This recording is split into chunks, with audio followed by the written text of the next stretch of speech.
Army of the Dead has been a long time coming. First announced in 2007, Zack Snyder's ambitious zombie heist film went through years of development hell at Warner Bros. Before the movie was picked up by Netflix.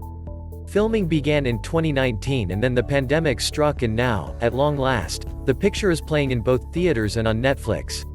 It's a pretty fun, pretty brainless action zombie movie that cribs more than a little from the plot of James Cameron's Aliens and tries, and fails, to capture the emotional depth of something like Last Train to Busan. But if you aren't expecting a cinematic masterpiece, you'll enjoy Snyder's first zombie movie since 2004's Dawn of the Dead. This one is goofier and less of a horror movie than that remake of a classic, but what it lacks in scares it makes up for in spectacle. The ruins of Las Vegas overrun with the dried-out husks of zombies who lay dormant until the rains. The extraordinary special effects that have gone into the king and queen of the zombies. The vibrant, eye-popping colors that make the movie feel almost unreal at times. A welcome color palette after so many dark, gray-brown zombie movies and TV shows. Visually, Army of the Dead is a sight to behold. And when it's leaning into its over-the-top, stupid goofy strengths, it's a hell of a lot of fun. When it's trying, too hard, to shovel up emotional depth amongst its ragtag band of heroes, especially between Dave Bautista's Scott Ward and his daughter Kate, Ella Purnell, the movie drags.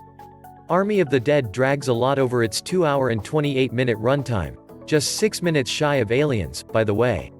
I have come up with a rule of thumb with ambitious blockbuster-style movies like this that I'm calling the rule of 20 less. The basic idea is that far too many films are too long for their own good.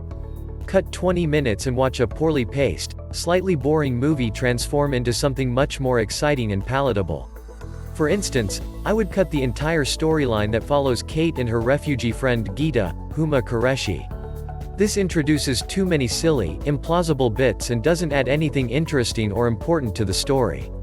It's a ham-fisted way to get Kate to come along with her dad and his team when they travel into Vegas to carry out their heist.